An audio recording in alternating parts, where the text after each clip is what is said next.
नमस्कार दोस्तों, कहानियों की दुनिया में आपका स्वागत है। इस चैनल पर आपको रोज़ नई नई सामाजिक और पारिवारिक कहानियाँ सुनने को मिलेंगी। कुछ कहानियाँ आपको हंसाएंगी, कुछ रुलाएंगी और कुछ कहानियाँ आपको गुदगुदा जाएंगी।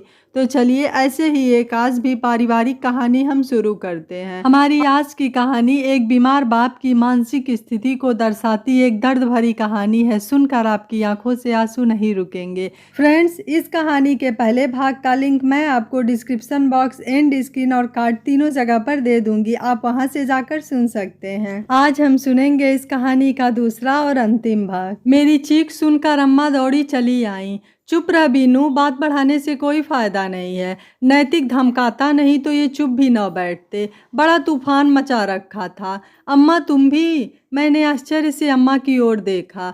अम्मा की आंखों में गबरू जवान बेटों का अनकहा खौफ साफ झलक रहा था। बाबूजी की इस हालत के चलते वे अपने को बेहद असहाय महसूस कर रही थी। अभी 3 अनब्याही बेटियां बैठी हुई हैं, उनका क्या होगा? अम्मा की आंखों में उतरे इस खौफ और बेचारगी को देखकर मैं भी शांत हो गई। अम्मा का डर गलत नहीं था। मैं तन से साथ दे सकती थी, पर बाकी काम, घर चलाना, बहनों की शादी, हारी बीमारी। मैंने डरते डरते बाबूजी के कमरे में झांका। बाबूजी एकदम पत्थर के बुत की तरह बैठे थे। दिमागी हालत ठीक न होने के बावजूद उन्हें गहरा सदमा लगा था। जिन बाबूजी की बुद्धिमत्ता का लोग लोहा मानते थे, उन्हें बेहद सम्मान देते थे, उनकी ऐसी हालत देखकर मेरा कलेजा मानो फट सा गया था। पर मैं क्या कर सकती थी सिवाय उन्हें सांत्वना देने के। अम्मा ने मुझे भीतर जाने का इशारा किया तो मैं धीरे से जाकर बाबूजी के पास खड़ी हो गई। बाबूजी चलिए उठिए, मुंह हाथ धोकर कुछ खा लीजिए। आपने तो रात में भी कुछ नहीं खाया। प्रत्युत्तर में बाबूजी दहाड़ मारकर रो पड़े। बड़ी देर से रुका बांध का पानी भरभरा कर पूरे वातावरण को बहा ले गया। बीनू तू आ गई? देखो ये लोग मुझे मारते हैं, मैं कमज़ोर हो गया हूँ ना।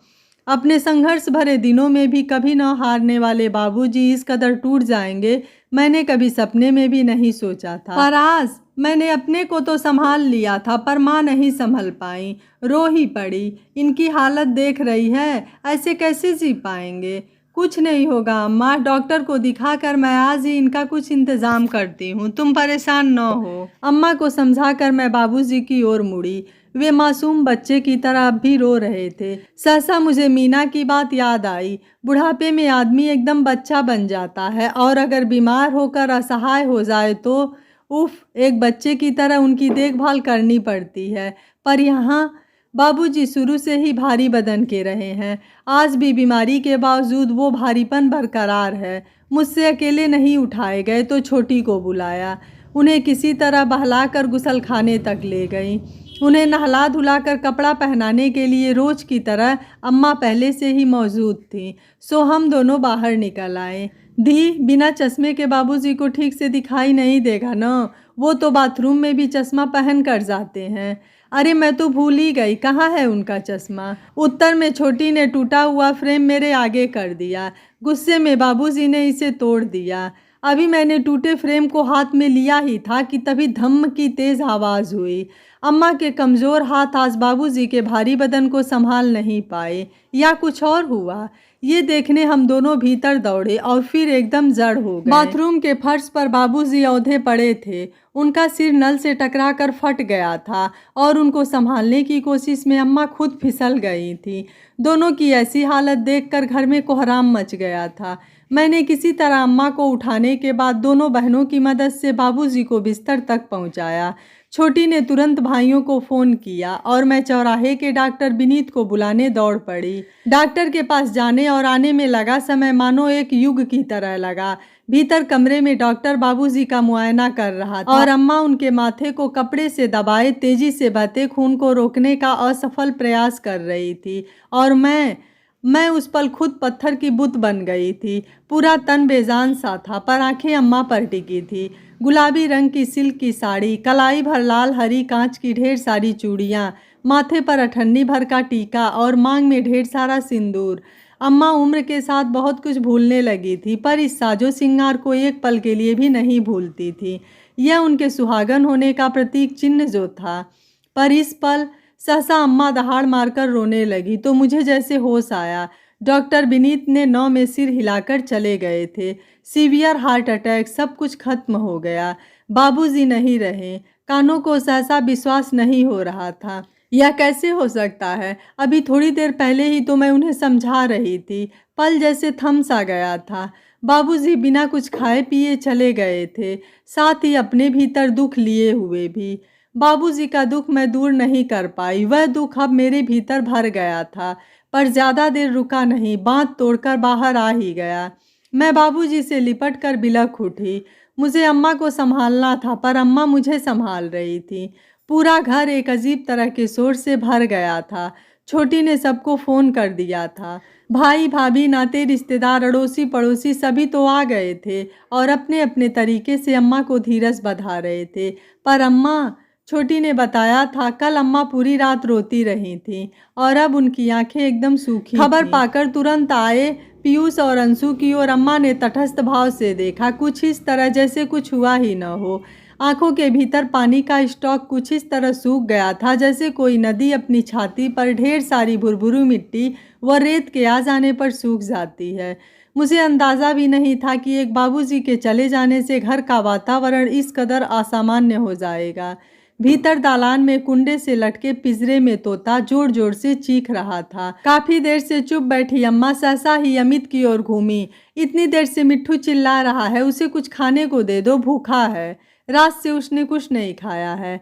सहसा कईयों की निगाह अम्मा की ओर घूम गई, पर अम्मा ने किसी की ओर नहीं देखा। ऐसे लगा जैसे वे नींद में हों। मैं अम्मा की हालत को समझ रही थी। ऊपर से शांत दिख रही अम्मा के भीतर कितनी उथल पुथल थी, यह कोई भी नहीं जान पाया। भीतर के उस भयानक तूफान ने उनका सब कुछ तहस नहस कर दिया था, पर फिर भी वे अपनी गृहस्थी को बिखरने नहीं देना चाहती थीं। बाहर बाबूजी को घाट पर ले जाने की तैयारी शुरू हो चुकी थी। बाबूजी के निर्जीव शरीर के पास बैठी मैं उन्हें एकटक देख रही थी, पर बाहर देखने की हिम्मत नहीं जुटा पा रही थी। उस समय तो मेरी हिम्मत बिल्कुल टूट गई। जब बाबूजी को नहलाने धुलाने के समय बाकी औरतों के साथ मुझे भी बाहर जाने को कहा गया, मेरे भीतर एक गहरा अपराध बोध भर गया।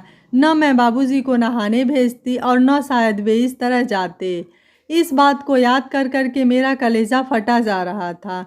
पीयूष मुझे धीरज बंधा रहे थे और मैं बच्चों की तरह बिलख रही थी। छोटी यासी और सीमा का भी बुरा हाल था। वे सब बारी बारी से अम्मा को भी संभाले हुए थीं। सहसा भाइयों ने बाबूजी की अर्थी को कंधा दिया तो एक हाहाकार सा मच गया। उस क्षण मैं एकदम असहाय सी हो गई थी।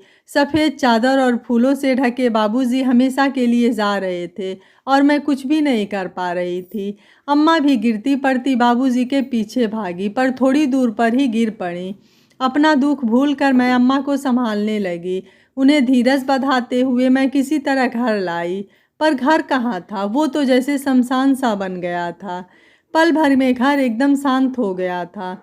बाबूजी को कुछ समय के लिए अस्पताल में भर्ती कर दो तो घर में थोड़ी शांति हो जाएगी।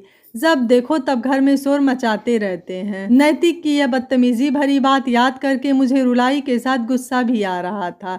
लो, नैतिक की इच्छा पूरी हो गई। अब बाबूजी कभी शोर नहीं मचाएंगे। उनकी आवाज़ सुनने को हम सब तरस जाएंगे। मातम पुरसी में आए लगभग सारे लोग जा चुके थे। घाट से लौटने में भाइयों को अभी देर थी। भाभियाँ घर की धुलाई करने में जुटी थीं।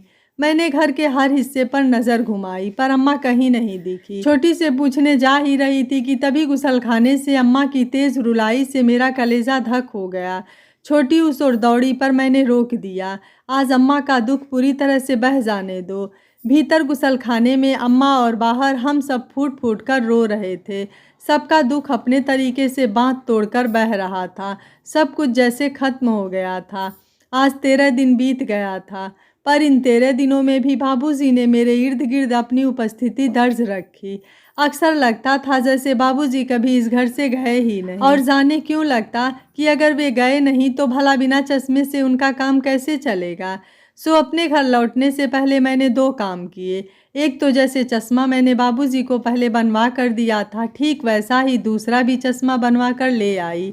और दूसरा, उनकी वह मोटी सी लॉ की किताब ढूंढ कर निकाली जो वो अक्सर पढ़ते रहते थे अपनी प्रैक्टिस के दौरान। तो रात रात भर जाग कर भी उसको पढ़ते देखा था मैंने। ये दोनों चीज़ें मैंने मेज़ पर रखी, उनकी तस्वीर के आगे रख दी और फिर अम्मा को बहुत सारी हिदायतें देकर वापस अपने घर आ गई। घर में इतने सारे काम हो गए थे कि एक हफ्ता कैसे निकल गया पता ही नहीं चला। अब मेरे भीतर एक फूंक सी उठने लगी, जाकर अम्मा को देखूं तो सही अब कैसी हैं। सिर्फ फ़ोन करते रहने से क्या होता है। गेट खोलकर अंदर घुसी तो एक अजीब सी मातमी सन्नाटे ने मुझे चारों ओर से घेर लिया। सब कॉलेज ऑफिस वगैरह गए होंगे, पर बाबूजी के कमरे से भुन भुन की आवाज़ आ रही थी। सबसे पहले मैं उसी ओर गई।